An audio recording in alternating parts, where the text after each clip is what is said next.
Hello दोस्तों, good morning, सुप्रभात। आप सभी को समर क्लासेज में हार्दिक स्वागत है दोस्तों। तो आइए आज हम लोग चलते हैं सब्जेक्टिव क्वेश्चन जो बाकी रह गया था श्रम विभाजन और जाति प्रथा का, उसको हम लोग देखेंगे। तो देखिए, सबसे पहले जो है सो श्रम विभाजन जाति प्रथा में जो सब्जेक्टिव क्वेश्चन आता है वो किस तरह से आता है। तो देखिए, एक नंबर में जैसे यहाँ पे हम देख रहे हैं कि बोध और अभ्यास का जो क्वेश्चन होता है उससे भी क्वेश्चन आने का चांस बनता है। तो इसलिए हम लोग पहले एक नंबर को देखेंगे। देखिए, एक नंबर जो कहता है कि लेखक किस विडंबना की बात करते हैं, विडंबना का स्वरूप क्या है।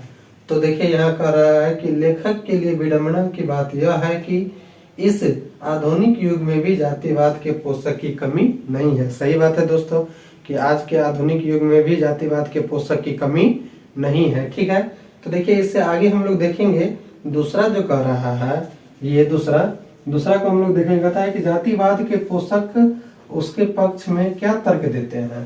तो देखिए, कहता है कि इसका कि जातिवाद के पोषक इस आधुनिक समाज में कार्य कुशलता के लिए श्रम विभाजन को आवश्यक मानते हैं और कहते हैं कि जातिवाद प्रथा की श्रम विभाजन का ही दूसरा रूप है, इसलिए इसमें कोई बुराई नहीं है। तो इस तरीके से देख लिया आप लोग कि क्या कर रहा है कि जातिवाद के पोषक इस आधुनिक समाज में भी कार्य कुशलता के लिए श्रम विभाजन को आवश्यक मानते हैं और कहते हैं कि जाति प्रथा भी श्रम विभाजन का ही दूसरा रूप है, इसलिए इसमें कोई बुराई नहीं है। ठीक है दोस्तों, तो इससे आगे देखिए हम लोग 3 नंबर का जो क्वेश्चन है इसको देखेंगे। कहता है कि जो है सो जातिवाद के पक्ष में दिए गए तर्कों पर लेखक की प्रमुख आपत्तियां क्या है। तो देखिए इसका आंसर हम लोग देखेंगे। कहता है जातिवाद के पक्ष में दिए गए तर्कों पर लेखक की पहली आपत्ति यह है कि जातिवाद प्रथा श्रम विभाजन के साथ साथ लोगों का भी क्या करता है, विभाजन करता है। सही बात है, लोगों का भी विभाजन करता है। और इससे आगे कहता है कि श्रम विभाजन निश्चय ही सभ्य समाज की आवश्यकता है, परंतु किसी सभ्य समाज में कार्य के साथ साथ लोगों का विभाजन नहीं होना चाहिए। सही बात है। देखिए, कार्य का बंटवारा जरूरी है, लेकिन कार्य के बंटवारा के साथ साथ ये जातिवाद का जो बंटवारा होता है, जाति का जो बंटवारा होता है वो क्या है, गलत है। मान लीजिए कि कहने का मतलब इस तरह का अगर हो तो क्या होगा कि मान लीजिए जो जिस जात के हैं उसी जात से संबंधित जो कार्य होगा उसको करेगा। इससे पहले के क्लास में भी हमने इस पे चर्चा कर चुके हैं। तो देखिए, इसलिए ये क्या है, गलत है। क्या है, गलत है। तो इससे अगला देखिए 4 नंबर जो क्वेश्चन कर रहा है, ये कह रहा है कि जाति प्रथा भारतीय समाज में श्रम विभाजन का स्वाभाविक रूप क्यों नहीं कही जा सकती है। तो देखिए, कहता है कि भारत की जाति प्रथा की एक और विशेषता है कि यह श्रमिकों का अस्वाभाविक विभाजन ही नहीं करती, बल्कि श्रमिकों को एक दूसरे से ऊंच नीच को भी दर्शाता है, जो विश्व के किसी भी समाज में नहीं पाया जाता है। सही बात है। क्या है, तो ये जो छुआछूत का जो समस्या है वो सिर्फ यानी कि भारत में ही देखने को मिलता है। और जो विकसित देश है, विकसित देश में आप देखिएगा कि वहाँ इस तरह की समस्याएं नहीं है। इसलिए लेखक साहब ने इस चीज का जिक्र यहाँ पे किया है कि भारत की जाति प्रथा की एक और विशेषता है कि यह श्रमिकों का अस्वाभाविक विभाजन ही नहीं करती, बल्कि श्रमिकों को एक दूसरे से ऊंच नीच को भी दर्शाता है, जो विश्व के किसी भी समाज में नहीं पाया जाता है। सही बात है। इस तरीके से अगला 5 नंबर क्वेश्चन देखिए। कहता है कि जाति प्रथा भारत में बेरोजगारी का एक प्रमुख और प्रत्यक्ष कारण है, कैसी बनी हुई है। ठीक है, क्या कहता है, जाति प्रथा भारत में बेरोजगारी का एक प्रमुख और प्रत्यक्ष कारण कैसे बनी हुई है। तो देखिए, कहता है यहाँ पे कि भारत में जाति प्रथा लोगों को कोई भी ऐसा कार्य चुनने को नहीं देती जो उसके या उनके पूर्वजों ने नहीं किया हो। लोग अपने पूर्वजों का ही कार्य चुनते हैं, जिसके कारण जाति प्रथा भारत में बेरोजगारी का एक प्रत्यक्ष और प्रमुख कारण बन गया है। सही बात है। मान लीजिए कि आप कोई मान के किसी जाति का है तो वो एक क्या हो जाता है, उसका माइंड सेट रहता है कि नहीं इसी क्षेत्र में हमको क्या करना है, काम करना है। मेरे दादा या मेरे पूर्वज जो है सो इस कार्य को कर चुके हैं, तब हमको भी यही कार्य करना है। तो इसी चीज को यहाँ पे कह रहा है। ठीक है, क्या कह रहा है, भारत में जाति प्रथा लोगों को कोई भी ऐसी कार्य चुनने को नहीं देता जो उनके पूर्वजों ने नहीं किया हो। लोग अपने पूर्वजों का ही कार्य चुनते हैं, जिसके कारण जाति प्रथा भारत में बेरोजगारी का प्रत्यक्ष और प्रमुख कारण बन गया है। सही बात है। तो देखिए आप लोग क्या कीजिए, इसको फटाफट जो है सो जो स्क्रीनशॉट लेना चाहते हैं स्क्रीनशॉट लीजिए, या जो लिखना चाहते हैं फटाफट लिखिए 1 मिनट में।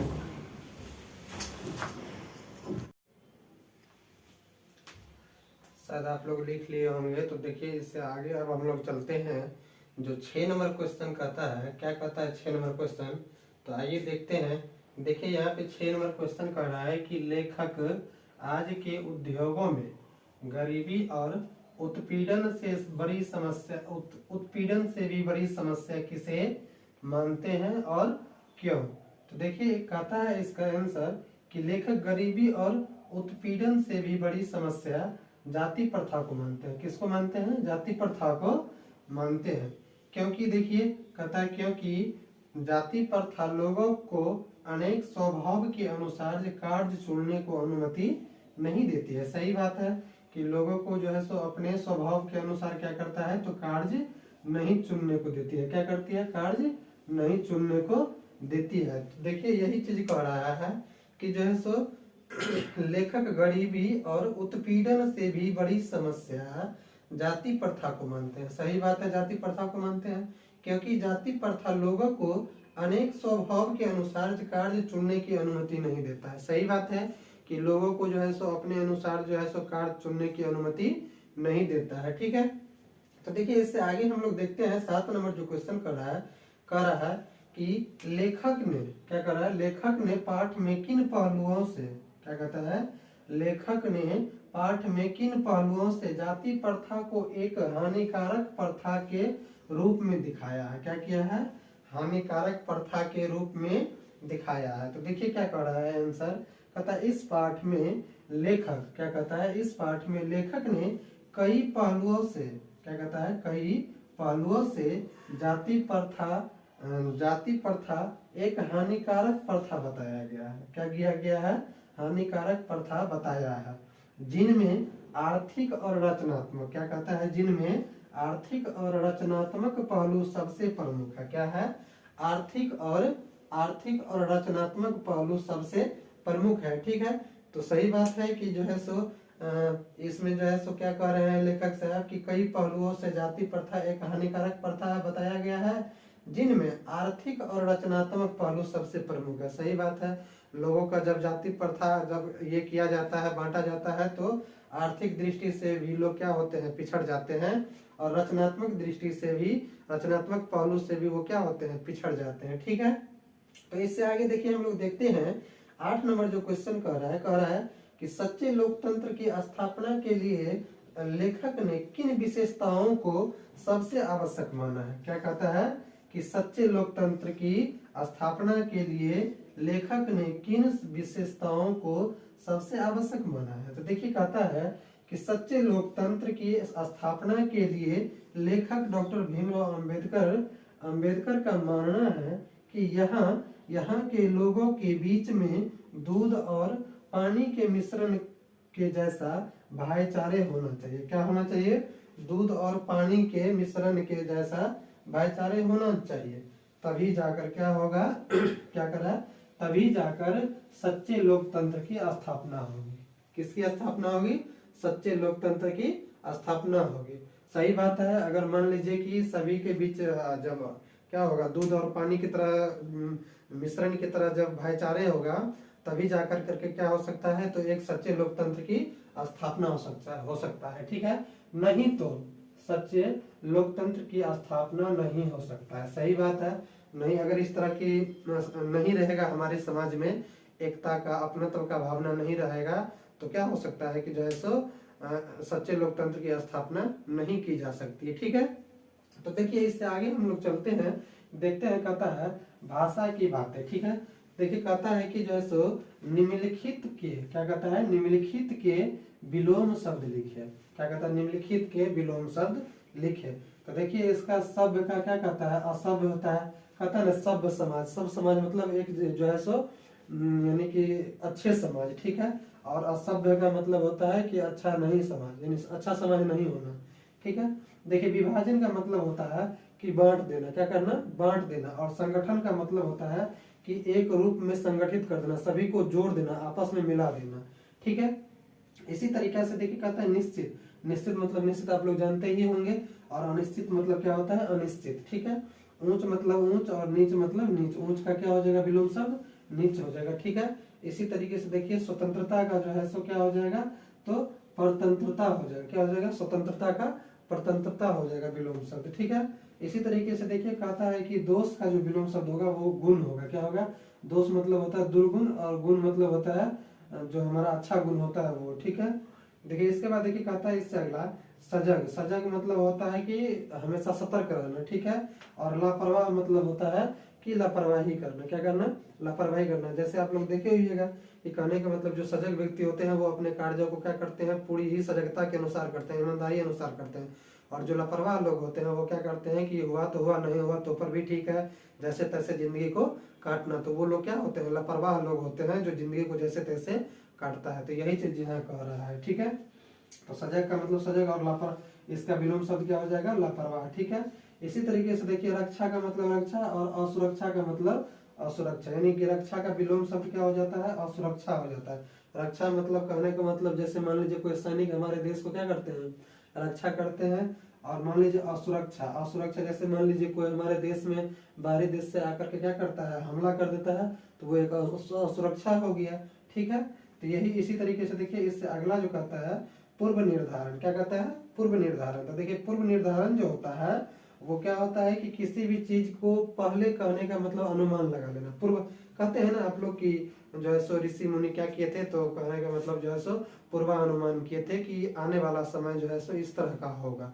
जैसे अभी आप लोग देखे होइएगा कोविड का समय बीता, तो कुछ लोगों का मानना था कि जो है सो ऋषि मुनि जो है सो प्राचीन काल में जो है सो क्या कर दिए थे, पूर्वानुमान कर दिए थे कि जो है सो आने वाला जो समय होगा 2020-21 वह बहुत ही कष्टदायक गुजरेगा, ठीक है। तो यही चीज यहाँ कह रहा है पूर्व पूर्व निर्धारण मतलब यानी कि पहले किसी चीज को निर्धारण कर देना, किसी बातों को कह देना, ठीक है। और परिनिर्धारण मतलब होता है बाद में, यानी कि किसी चीज को बीत जाने के बाद जो है सो उसका निर्धारण करना, ठीक है। तो इस तरीके से आप लोग शायद इसको पूरा पूरा समझ गए होंगे, ठीक है। तो आप लोग क्या कीजिए, इसे फटाफट जो है जो स्क्रीनशॉट लेना चाहते हैं स्क्रीनशॉट लीजिए, या जो कहने का मतलब इसको लिखना चाहते हैं फटाफट इसको लिखिए।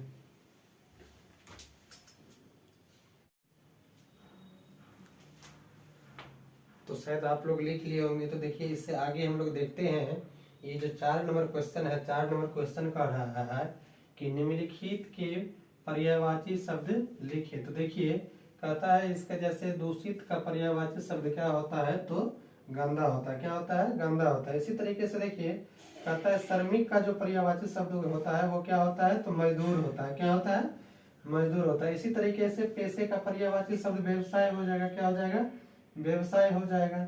इसी तरीके से देखिए अकस्मात का जो होगा पर्यायवाची शब्द वो क्या हो जाएगा, अचानक हो जाएगा। अनुमति का जो पर्यायवाची शब्द होगा वो स्वीकृति हो जाएगा। अवसर का जो पर्यायवाची शब्द होगा वो क्या हो जाएगा, तो मौका हो जाएगा, ठीक है। इसी तरीके से परिवर्तन का क्या हो जाएगा, बदलना हो जाएगा। सम्मान का पर्यायवाची शब्द क्या हो जाएगा, आदर हो जाएगा। तो इस तरीके से जो है सो पर्यायवाची शब्द क्या होता है, एग्जाम में देता है, ठीक है। तो देखिए इससे आगे अब हम लोग देखेंगे, ये जो तीसरा नंबर क्वेश्चन है, तीसरा नंबर क्वेश्चन कह रहा है कि पाठ से विशेषण चुने तथा उसका स्वतंत्र वाक्य प्रयोग करें। क्या कर रहा है कि पाठ से जो है सो विशेषण चुने तथा उसका स्वतंत्र वाक्य प्रयोग करें। तो देखिए हम लोग स्वतंत्र वाक्य का प्रयोग करेंगे। तो देखिए पहला में जैसे यहाँ देख रहे हैं सभ्य है, क्या है, सभ्य है। तो देखिए कहता है कि इससे जो है स्वतंत्र वाक्य का निर्माण कैसे होगा। तो देखिए यहाँ पे क्या कह रहा है कि सभ्य समाज हमेशा गतिशील होता है। क्या होता है, सभ्य समाज हमेशा गतिशील होता है। तो इस तरीके से इसका क्या हो गया, जो है स्वतंत्र वाक्य का प्रयोग हो गया। इसी तरीके से देखिए कुशल का स्वतंत्र वाक्य क्या होगा, तो कहता है श्याम अपने काम में बहुत कुशल है। क्या है, श्याम अपने काम में जो है सो बहुत कुशल है, ठीक है। इसी तरीके से देखिए कहता है अगला दूषित। देखिए कहता है दूषित जल पीना स्वास्थ्य के लिए हानिकारक है। क्या है? स्वास्थ्य के लिए हानिकारक है। इसी तरीके से देखिए अगला जो कहता है पैतृक, कहता है यह राम की पैतृक संपत्ति है। पैतृक मतलब उसका जो पूर्वज का जो संपत्ति होता है वो संपत्ति को हम लोग पैतृक संपत्ति बोलते हैं। ठीक है, तो इसी तरीके से देखिए अगला कहता है नीरस, कहता है आज शादी का कार्यक्रम नीरस था। क्या था? शादी का कार्यक्रम नीरस था। ठीक है, इसी तरीके से देखिए कहता है रचनात्मक, रचनात्मक का देखिए कहता है श्याम रचनात्मक कार्य के लिए हमेशा सजग रहता है। क्या रहता है? रचनात्मक कार्य के लिए श्याम जो है सो हमेशा सजग रहता है। ठीक है, इसी तरीके से देखिए अगला कहता है शारीरिक, कहता है मोहन अपने शारीरिक दृष्टि से, किससे? मोहन अपने शारीरिक दृष्टि से कमजोर मालूम पड़ता है। क्या पड़ता है? कमजोर मालूम पड़ता है। ठीक है, इसी तरीके से देखिए अगला कहता है पारिवारिक, कहता है रमेश पारिवारिक समस्याओं को समझता है। क्या करता है? रमेश जो है सो अपने पारिवारिक समस्याओं को समझता है। तो इस तरीके से जो है सो हम क्या कर सकते हैं, किसी भी शब्द का जो है सो उसका स्वतंत्र वाक्य का जो है सो प्रयोग हम लोग कर सकते हैं। ठीक है, तो देखिए इस चैप्टर का आज क्या हो गया, तो यानी कि ये चैप्टर आज खत्म हो गया। तो अब हम लोग जो है सो इससे अगले क्लास में जो है सो देखेंगे अगला जो क्लास होगा वो किस चीज का होगा। तो आज जो है सो यहीं तक रहने दीजिए क्लास को। तो दोस्तों अगर आप लोगों को यह वीडियो अच्छी लगी हो तो इस वीडियो को लाइक कीजिएगा, सब्सक्राइब कीजिएगा और शेयर करना नहीं भूलिएगा दोस्तों। तो आज हम यहीं पे क्लास को समाप्त कर रहे हैं। जय हिंद, जय भारत।